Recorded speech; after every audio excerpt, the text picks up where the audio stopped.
নমস্কার, আমি জ্যোতিষী শ্রী গৌর ভট্টাচার্য। হ্যাঁ, থাম্বনেলে ঠিকই পড়েছেন যে সিংহ রাশির জাতক বা জাতিকাদের জন্য এই জুলাই মাসের শেষ সপ্তাহে এই দুটো ঘটনা ঘটবেই ঘটবে। কী এমন দুটো ঘটনা জানতে হলে ভিডিও শেষ পর্যন্ত মনোযোগ সহকারে শুনতে থাকুন। আর আপনি কোথা থেকে ভিডিওটা দেখছেন বা শুনছেন অবশ্যই কমেন্ট বক্সে একটু লিখে দিয়ে যাবেন, তাহলে আমি বুঝতে পারবো কোথায় কোথায় আমার ভিডিওটা পৌঁছাচ্ছে। আর আমি জ্যোতিষী শ্রী গৌর ভট্টাচার্য, আমার চেম্বার হলো সারা ভারতবর্ষে একটাই চেম্বার। প্রত্যেক দিন আমি একই জায়গায় বসি। যদি সঠিক বিচার বা সঠিক প্রতিকার পেতে হয় তাহলে অবশ্যই চেম্বারে একবার আসুন, নিশ্চয়ই আপনার বিশ্বাস বা ভরসা ফিরে আসবে। কারণ আপনার জন্মকুণ্ডলী যদি অনলাইনে দেখাতে চান, যারা অনেক দূরে থাকেন, যাদের পক্ষে আসা সম্ভব নয়, যারা আসতে পারছেন না, তারা অনলাইন কনসালটেন্সি নিতে পারেন। অনলাইনে কথা বলার জন্য কী করতে হবে? আপনার নাম, জন্ম তারিখ, জন্ম সময়, জন্মস্থান, এই তথ্যগুলো পাঠিয়ে দিন। পৃথিবীর মানচিত্রে আপনি যে কোনো জায়গায় থাকুন না কেন, সেখান থেকে বসে আপনি আমার পরিষেবা নিতে পারবেন এবং সরাসরি ফোনে জানতে পারবেন আপনার জন্মকুণ্ডলী নিয়ে। আমার কাছে দেখানোর বিশেষত একটাই আছে যে প্রত্যেকটা ভিডিও দেখবেন বলি যে আপনার যে প্রবলেম বা আপনার যে সমস্যা, সেই সমস্যার কথাগুলো নিজে থেকে বলবেন না, বলবো আমি, পথ দেখাবো আমি। প্রত্যেকটা ভিডিওতে বলি, কারণ আপনি জন্ম তারিখ জন্মস্থান পাঠিয়েছেন, ব্যাস এনাফ। এবার থেমে যান, মুখে স্যালাটি বেটে বসুন, আগে আমাকে বলতে দিন, আগে আমার কথা শুনুন। আগে বলবো অতীত জীবনের কথা, আগে বলবো, তারপরে বলবো বর্তমান জীবনের কথা, তারপরে তো ভবিষ্যৎবাণী। এই অতীত এবং বর্তমানের কথাটা যখন মিলে যাবে, যখন তারপরে ভবিষ্যৎবাণী কথাগুলো আপনি মেনে চলবেন বা ইনস্ট্রাকশনগুলো ফলো করবেন। এইভাবেই প্রেডিকশন করতে ভালোবাসি। দীর্ঘ 2010 সাল থেকে একই প্রফেশনে যুক্ত আছি। আমার সম্বন্ধে আরও জানতে হলে গুগলে সার্চ করুন অ্যাস্ট্রোলজার গৌর ভট্টাচার্য, সেখানে আমার সম্বন্ধে তথ্য সব জানতে পারবেন।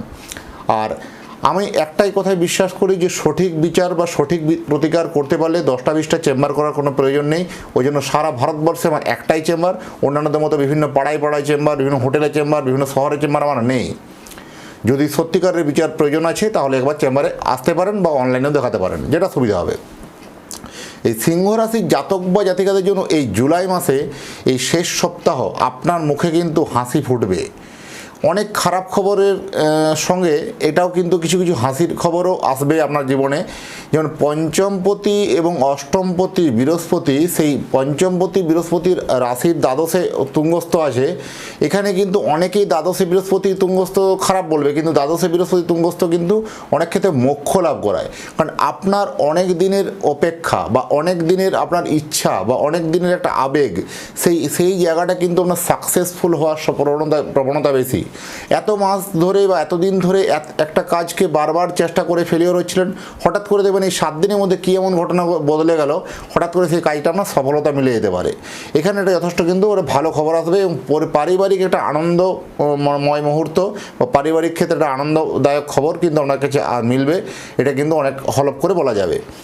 অনেক দিনের কোনো আটকে থাকা কাজে তো সফলতা বা সাকসেসের জায়গা মিলবে অবশ্যই।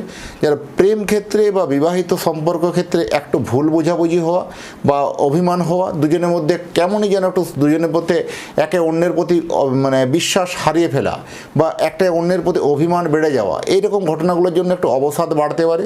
সেগুলো থেকে একটু সচেতন থাকতে হবে। আর বিশেষ করে প্রেম বা বৈবাহিক জীবনের ক্ষেত্রে কিন্তু অনেকাংশ আরে একটু ভুল বোঝাবুঝি হওয়া, মিসআন্ডারস্ট্যান্ডিং হওয়া, এগুলো একটু লেগে থাকতে পারে। সচেতন থাকা জরুরি আছে। কারণ হঠাৎ করে আপনার অহেতুক খরচা বাড়বে। এই খরচা বাড়ার সঙ্গে এখানে একটা আবার যৌক্তিকতা কথা বলবো, আপনার খরচা বাড়ার সঙ্গে সঙ্গে আপনার আয়টা নিশ্চয়ই বেড়েছে, নাহলে খরচা করার প্রবণতা বা খরচা করার ফিনান্স জায়গাটা কিন্তু আসবে না। হঠাৎ করে আপনার খরচাটা বাড়বে, প্রচণ্ডভাবে খরচা বাড়বে। তবে একটা জিনিস বলবো যে জিনিসটা প্রয়োজন নেই, আমি এটা বারবার ধরে বলি যে অপ্রয়োজনীয় জিনিস কেনা থেকে বিরত থাকুন।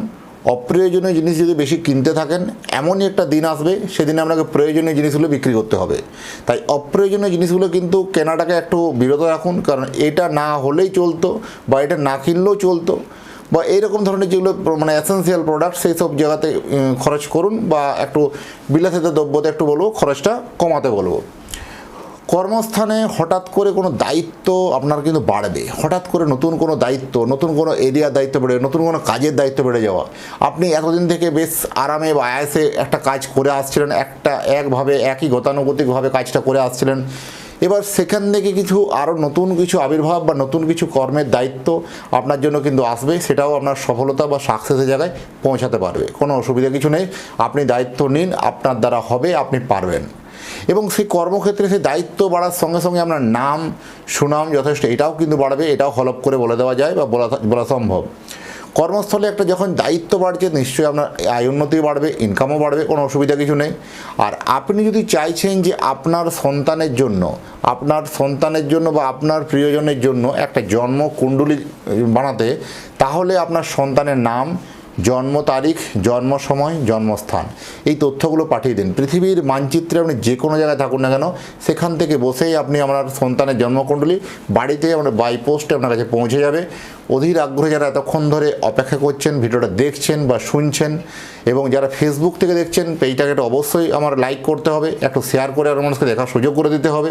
আর আপনাদের লাইক এবং শেয়ারের জন্যই ভিডিও বানানোর জন্য উৎসাহটা আরও বেড়ে যায়। আর যারা ইউটিউব থেকে দেখছেন পেজটা অবশ্যই সাবস্ক্রাইব অবশ্যই করবেন।